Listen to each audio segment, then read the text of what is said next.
if you listen to kids along the way, they will bring up things, they'll maybe even use the words, could we do this? So sometimes it's just listening along the way.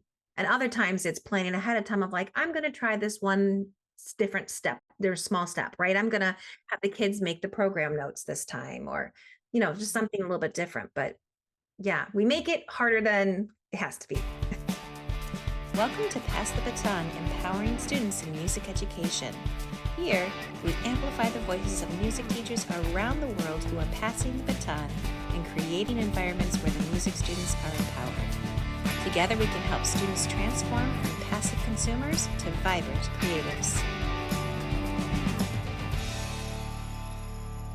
Welcome back to the Pass the Baton podcast. I'm Kathryn Finch. And I'm Theresa Hoover, and we're very happy to be here with you today. So today it's Kathryn and I, we're going to be talking about concert prep. We feel like this time of year, that's where many of us are starting to think about winter concerts, maybe even holiday concerts, things like that. But before we get to that, there are two very exciting milestones coming up. Kathryn, can you believe it? Yeah, I know. I mean, how has it been 5 years for our book? I know. So November 5 years. 1st, Yeah. November 1st, Pass the Baton book turns 5 years old, which is incredible to think that we released that book in 2020 and it's still, it's still doing its thing 5 years later, which is really exciting. And on top of that, if that wasn't enough, 5 years, on November 3rd, we will be releasing episode 100. Yeah. So another thing that's just incredible to think of. We started the podcast, I think we decided it was like March or April of 2021, right? Mm-hmm. Yep. Yes. And to think that now we are going to be hitting 100 episodes. They say that most podcasts don't make it past 7. So I'd say we've done pretty good. Yes. And again, we met 2017, 2018? 2018, 17, I don't something remember. It's a blur, right? Yeah. But it's like if you had said we're going to write a book and have this podcast and have 100 episodes, like no, wouldn't believe that. So moral of the story is make sure you stay tuned and you tune in for episode 100. We'll have some special things and just pay attention to social media, the email, all of that. If you're not on our email list, now's the time to get on the email list because we definitely have some just little things planned to celebrate and to thank all of you for being here right alongside us for all of this. So be ready for all of that. We also want to make sure we take a moment and thank our newest coffee club members, Judith and Lori. I know we're a little bit behind on the thanking people. We tend to pre-record episodes. So, this is just kind of where we are. So thanks for that. Just remember for everybody else, you too can support Pass the Baton and get the same awesome perks as Judith and Lori. Yeah, you can join the coffee club for as little as $2 a month to unlock discounts, free resources, planning parties, and more. Check out the link in the show notes to learn more.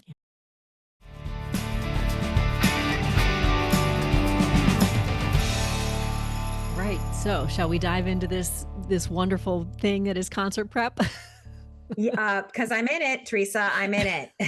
That's a good point. You are in it because you're getting ready for what this year? Yeah, we have first, second, and third, and fourth graders have a winter sing in December. Awesome. So yes, we have already said the word snow. Oh, that sounds like it's a dangerous thing to say in October. Well, the day we started to, it was like 85 out and sunny. Okay, that's better. So, that's better. I think back to when I first started teaching and oh my goodness, were the concerts stressful. I felt like I had to do every little thing and I had to do it perfectly. And I internalized so much of it. And I think in doing that, I kind of forgot the purpose of what we were doing. I don't know if you've ever felt that way.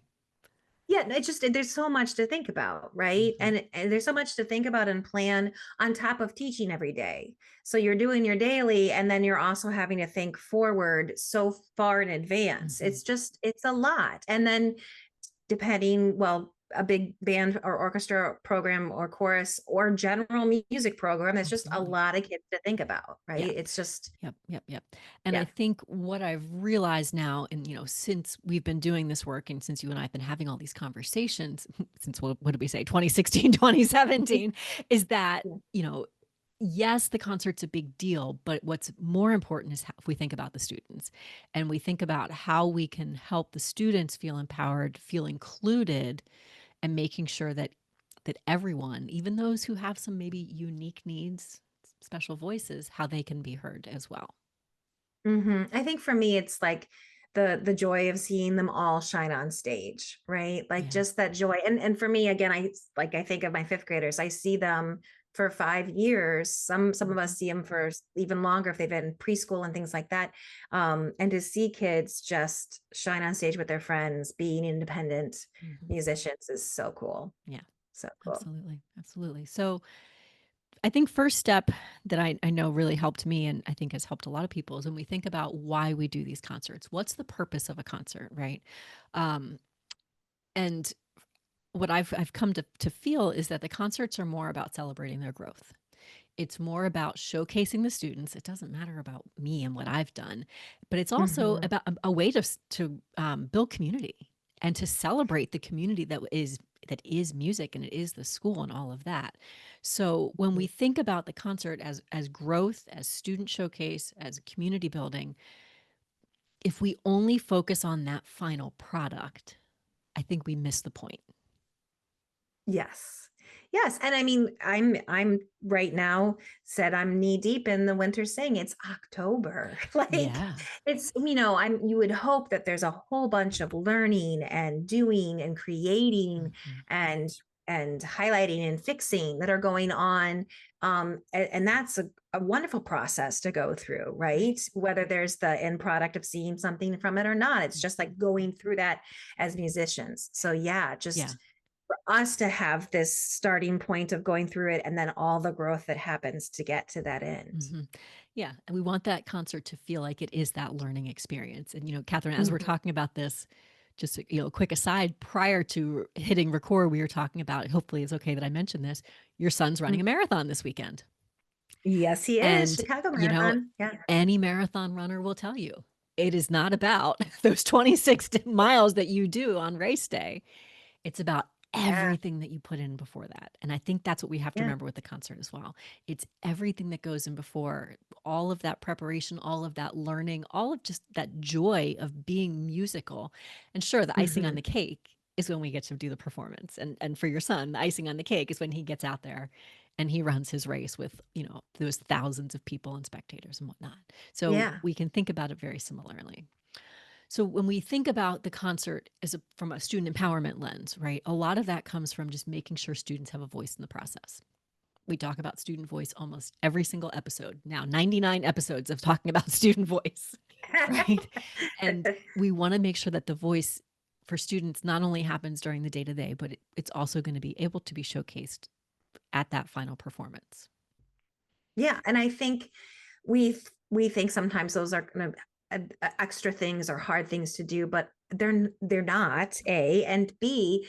If you listen to kids along the way, they will bring up things, they'll maybe even use the words, could we do this, Mhm. so sometimes it's just listening along the way, and other times it's planning ahead of time of like, I'm going to try this one different step, there's small step, right? I'm going Mhm. to have the kids make the program notes this time, or Mhm. just something a little bit different, but yeah, we make it harder than it has to be. Absolutely. So when you're thinking about some like concrete ways to do this, repertoire, right? We Yeah. talk about, again, some things that we talk about frequently on this podcast is repertoire selection. Can students have input on the repertoire? Could you Hmm. include, ready? Could you include pieces that were composed or arranged by students? Hmm. What a cool opportunity to showcase again that student growth and student achievement by allowing students the opportunity to compose, arrange, or just put together some of their own music, right? You just mentioned the Hmm. program notes. That's another great example. Whether they're program notes that you physically write in a program or type for a digital program, or if it's something where students are introducing the piece. Yes. Can they Hmm. read it and can they do that introduction themselves? Yeah. Yeah, there's so many opportunities. I mean, there'll be kids too who want to do like a solo or small ensemble that Mhm. piece, and I've had like the band students want to do something before our winter sing, and it's Yes. like all the fifth graders at only our school. Okay, that'd be great, Yeah. Yeah. Yeah. Or I've It's had nice to feature it. small groups who will perform in the lobby right before the Mhm. concert, who will do little things like that so that they can have a chance to showcase whatever it is that they're working on, right? So just Mhm. thinking about as you're going into the music and the preparation, where are those places that students can have input, right? Where can you ask them, what do you think about this? What do you think about what order should we perform the songs in? How should we decorate the Mhm. stage or the auditorium or any of Mm. those things students can give input on. Yeah, I think and don't forget those amazing coworkers that you work with, because you probably do have that amazing art teacher down the hallway that you can just engage with and Mm, say, "Hey, is there an opportunity?" And sometimes there are and sometimes there aren't, but to help the kids have some say in what the artwork's going to look like, yeah, or, yeah. the set's going to look like, or yeah. Absolutely. And I think when students feel like they've really been a part of it, then when they feel like they have some ownership, it's more meaningful to them. It's also going to be more meaningful to the parents and the school community, your principal, the other teachers, when they see how much the students were involved, because Yeah. it really shows that that it's their concert, not my thing that they're just part of. Yeah.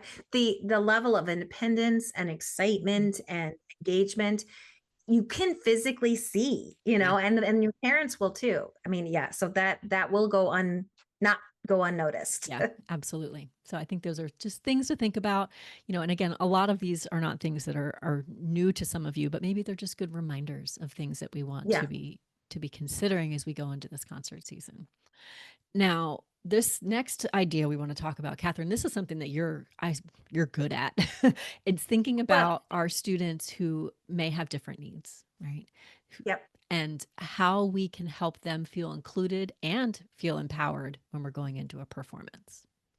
Yeah, yeah, because again, we are empowering all music students. Right. So we need to think about all the different ways that we can support kids. And yeah, it's a passion of mine. And I think as kids with special needs, they just what can we do to keep the integrity of the performance, in the sense of like that the kids, their experience is similar to others, that they're still part of our group, right? Mhm. So sometimes it's a flexible changing of what we're doing. If a student is nonverbal or something, maybe they're playing jingle bells with while we're singing, but then also having a whole row of students playing the jingle bells along with Mm. us singing. So it's just still part of what we were doing, right?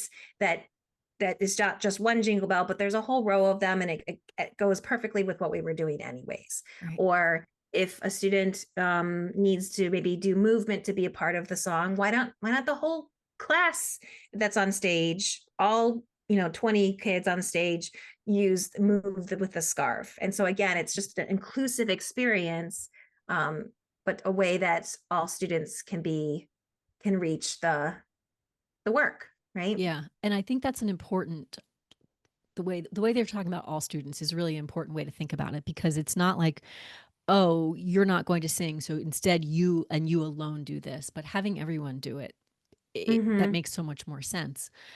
So we don't want to single anyone out. We don't want anyone Hey, to feel like, oh, I can't do this, so instead I have to. No, this is what we're doing, right? yeah. We have And found a it kind way of for adds, everyone to be meaningfully included. yeah, it adds, and it really, when you add more props into something, or more instrumentation into things, like it's just more expressive and just more visually pleasing to watch. And then again, I'm talking about general music, Yeah, performances, but that could be choir performances. That really could be so many different things. absolutely. Right. Yeah. Right. We And think I about that think, anywhere. yeah.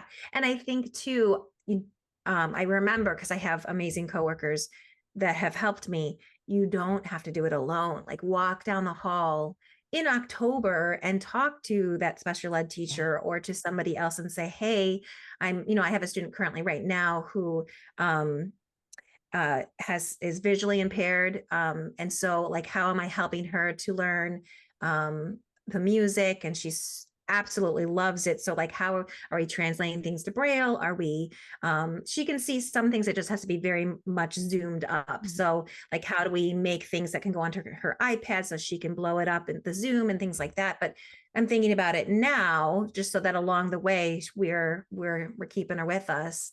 And Braille isn't my, like I've got to include other people. Other people Yeah. are happy to help me, or at least make some suggestions of things I can do. There are tech that can also help me to kind of make it a better experience for all my kids. So Yeah. don't forget to collaborate with other people because they'll have great ideas on how to support kids too. Yeah, that's important. And I guess when you're thinking about it, there can also be so many other things that all students can be involved in when we're doing this concert preparation, right?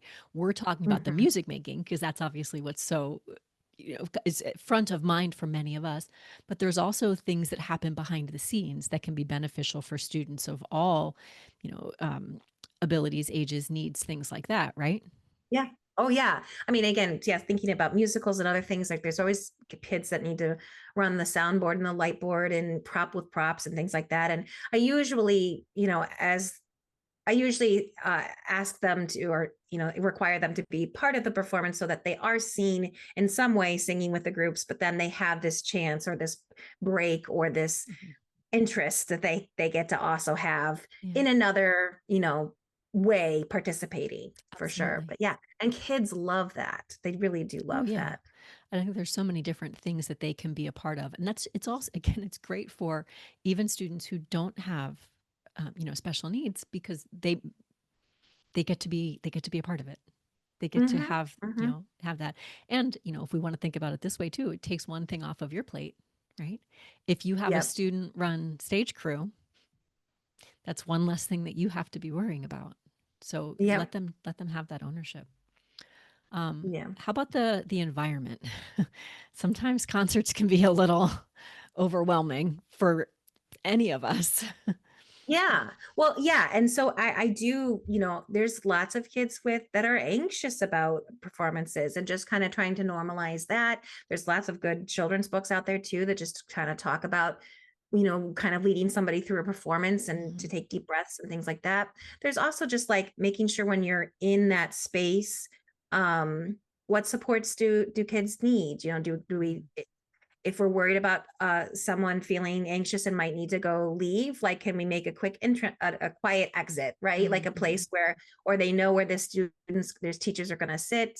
Sometimes it's helpful for kids to have like a space, um, like even like footprints Mhm. or spots that are like on the riser so they know like that is my space, that's where I'm going to be, it won't change.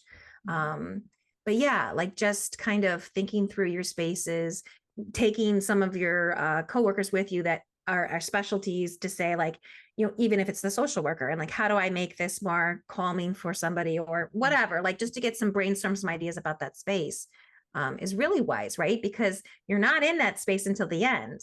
Yeah. So Well, to think about and now. with that, I think if we can practice in that space and Well, practice those yeah, transitions and practice what it feels like, that's going to, again, help all students feel yeah, comfortable and feel like they can truly celebrate their music because they know what it feels like to stand on a stage or to stand in, wherever you may be, whether a stage or not. They can feel that. They know, I always think about like the band and the way my band room is set up, and just even where the door is to the band room, it was often on the left hand side. Students would walk in. Well, when we entered the stage, the door was on the right. So just yeah. that little bit of like, oh, where am I? Right. So understanding what it's going to look like when it's on stage Yep, versus when you're in the music room. And again, it's for all of the students to be able to feel like, okay, I got this. I know what I'm doing. I think yeah. is really And valuable. I've found too, my stage that I have is a carpet, Mhm. which may be different than, but anyways, so I can put like those Velcro lines or Velcro dots down. So that also can kind of help lead people to like where, just kind of adding to helping them be super independent, right? Like you're going to Yes. go on the blue line, just Yeah. go, and just those simple things really help, especially when we're talking about littles that I deal with. Like it just Mhm. helps them to know where to go Yeah. and feel confident on stage. Yeah. So thinking through those logistics can be can be really, really valuable. And, many of you probably have thought of this too, but just also preparing the parents and the caregivers and whoever's going to be coming with them in the evening, or whenever the performance is. Like, this is what you can expect. This is where, we've practiced X, Y, and Z, just so that they are also aware, so that they can help support their student in those things. Yeah. Yeah. Yeah. So then, Well, then, yes, because then I think sometimes we're like, oh, we're done. We'll put away the stuff. Oh, it feels great. But there's yes, so much more that is valuable, right? yes, In absolutely. after the program. Yes, the concert's over. We've, had a deep breath. Maybe we've cleared the stage, and then we don't want to just immediately move on to the next thing, right? Because Yeah. as we said before, the concert is a celebration. It's that time that we get to celebrate growth and learning and all of those things. So we want to make sure that we have the opportunity to do some reflection, right? We want to take the time for both ourselves and our students to think back and think about, how did this go? What do I, Mhm. what do I need to do differently, right? Yeah. I mean, I always like to start with like asking the kids, what were you most proud of? I mean, and it just, Yeah. there's so many things that come out, right? Um, and then, and even it's okay to ask, what would you do differently? Or what Yeah. could we do differently? Is there something we wish we could have added or changed? Or, Yeah. and I feel like those are great to hear from the kids and also for me to go through in my mind for Hmm. next year. Yeah, absolutely. I think we want to think about, okay, these are the things that really stood out and were meaningful to the students, and these are the things that we want to maybe think about differently. How do you usually do the reflections? Do you talk together in class? Do you do a Google form? What's your? Yeah, in general, ours tends to be uh talking class. We live stream it, so we do have an access to a video. Nice. um we don't watch the whole thing, but we'll pull like their favorite song or something that, maybe if the principal was on stage and got to do something wild, of course they all want to see that Of or course. whatever. But and that kind of jump starts the conversation of, what were our proud moments, or those kinds of things. So Yeah, absolutely. So I would usually do something similar. We would kind of talk about it during class. Sometimes I would try to do an exit ticket as well, like a Google mhm. form, because I feel like kids might be a little bit more open to divulging or disclosing something that they didn't Mhm. want to necessarily say in front of their peers. So I usually can get, and I also had older students too, right? I had middle school students, so a Google form was quick and easy for us to handle. Um, the one year I did something that I really enjoyed. We watched the performance, and afterwards the students they had sticky notes. They had to write a compliment to another section, but it Oh, had to be nice. specific. It had to be a specific compliment, and they had for another section, and that was really fun because first it got them thinking as they were watching. They had to pay attention to sections other than their own, right? They couldn't Yes. just be zeroed in on what the clarinets were doing. But then so we took the sticky notes and we put them on the board. But then for them to go through and read the compliments they were so just like tickled because they were so excited that somebody else noticed that they did, Mhm. their hard work in this section. So that was a really fun reflection as well, because just to give them the opportunity to notice things within the ensemble and to be able to pay those compliments to their friends. Yeah. Yeah. Yeah, that's really cool. Hmm. Yep. And of course, through all this, we're helping the students celebrate the process. We're giving them that sense of ownership, but don't forget that we have to reflect too, right? Yes. That's just as much a thing for us. And, you said that you've like made notes about things for next time. I've done the same thing. Yeah. Just, Well, and when you involve other teachers, when you're lucky to have others to work with, it kind of naturally happens too, where then they'll come up and say, "Oh my goodness, so and so shine on stage," or or like, "Gosh, it took us this many tries to do this, and then look at the product." Let's yeah. remember next year just to do try number 3 instead of all those other things. Yeah. But like you learn from it, and then just having those conversations with other adults, writing them down yourself. When I'm driving to work, I'm usually thinking about something or whatever. Yeah. And Hmm. for me, if I write it down, I'm more willing to able to remember it for the following year. Yeah, absolutely. Absolutely. So good things to think about, you know, and through all of this, when we're thinking about preparing for concerts, doing concerts, reflecting on concerts, what's not, um, you know, it's not just about that final product. It's not just the presentation of the music, but really we want to make sure that we're giving every student a voice. We want to make Mm-hmm. sure that we are showcasing all of the different ways that our students can shine, and we're listening to them in the process so that they feel empowered. They feel that sense of ownership at the end of a performance, not just, well, I followed all the directions, right? We Mm-hmm. want it to be more than just, yes, they checked the boxes and did the things we told them to do.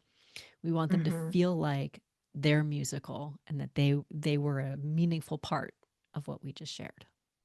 Yeah. And I think that's again where then an audience sees that sense of belonging, that community that you've built. Yeah. And of course, they're happy to celebrate all that. And it is beautiful to see kids Mm-hmm. shining and being so engaging on stage. Mm-hmm. So Yeah, absolutely. yeah. Absolutely.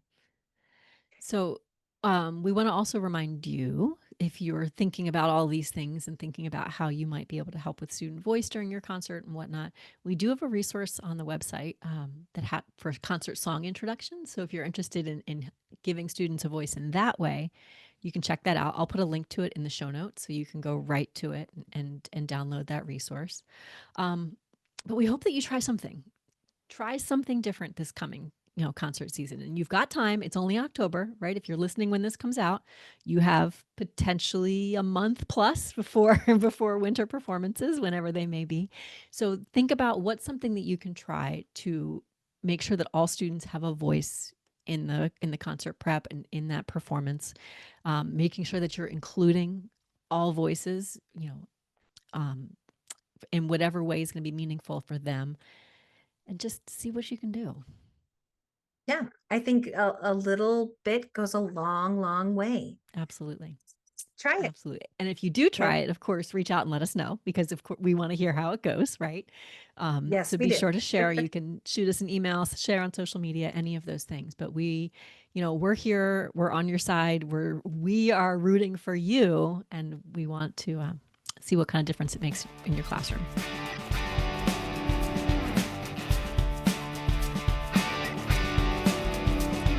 Thanks for joining us. If you have found value in our conversation, please hit that like button, subscribe to our podcast, and leave a review. Your feedback means the world to us and helps us grow our community of passionate music teachers.